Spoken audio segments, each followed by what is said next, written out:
ডুবে গেল, তুলে নিলাম। ডিম আমার আর প্রয়োজন নেই।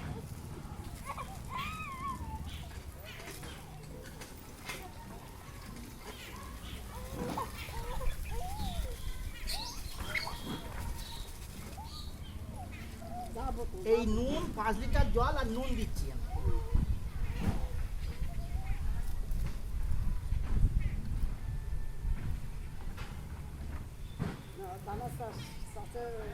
ছত্রাকজনিত যে রোগটা সেরে যাবে। আমি অল্প করে দেখে দিচ্ছি, আপনি বেশি করে যখন করবেন তাহলে জল তখন বেশি নেই, নুনটাও লাগে বেশি। এইবার দেখবেন ডিমটা ভেজে নিতে, যতক্ষণ যদি জল কমপ্লিট হয়, মানে নুন বেশি যদি লাগে আমি দেখিয়ে দিচ্ছি।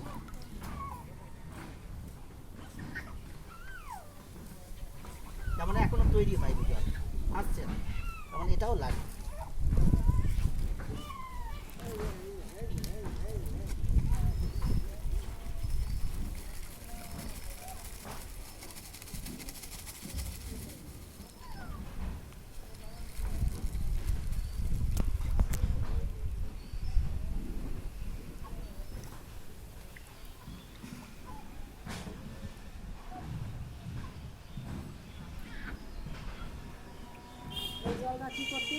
বলছি, দেখাচ্ছি না, আমি অল্প ধান দেখেছি, কেন দিচ্ছি সব দেখিয়ে দিচ্ছি। খুব ভালো জিনিস। এই দেখুন ডিম ভাসতে শুরু করেছে, যখনই ডিম ভাসবে তখন জল কমপ্লিট হলো। আমি ডিমটা তুলে নেব, আমার জল কমপ্লিট হয়ে গেছে। এবারে ধানের বীজ কিনে আনেন আর বাড়িতে থাকে, যাই হোক,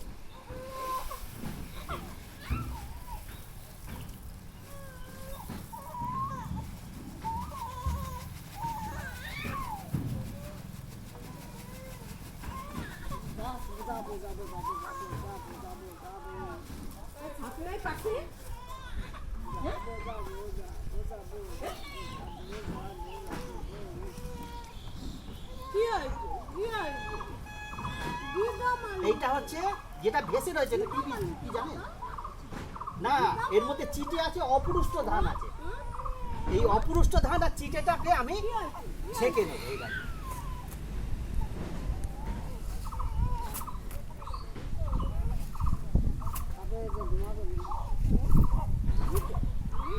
এর মধ্যে যদি আমি শুকিয়ে রেখে দিই তাহলে আতপ চালও করা যাবে আর চিটেটা জ্বালানি যাবে।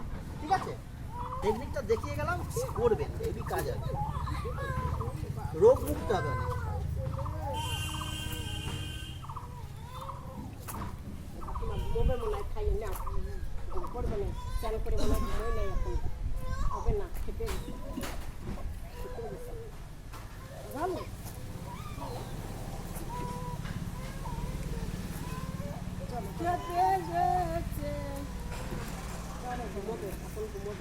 এই যে নিচে যে ধানটা আছে এটাই হচ্ছে মা বীজ পরিষ্কার। তাহলে এর মধ্যে যে নুন লাগলো, এই লবণ, এটা এইভাবে জলটাকে ফেলে দেওয়া।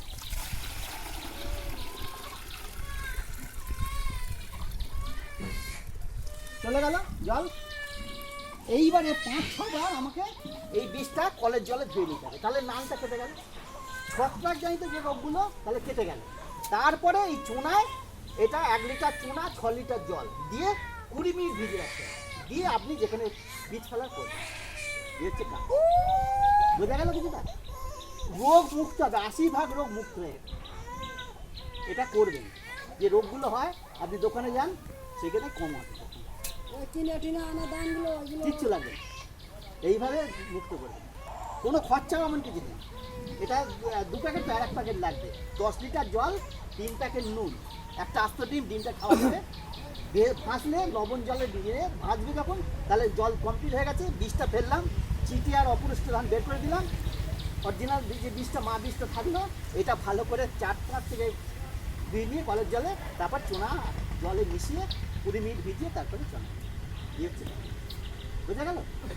দুভাবেই কিন্তু দেখিয়ে দিলাম। আমি আর চুনায় ফেললাম।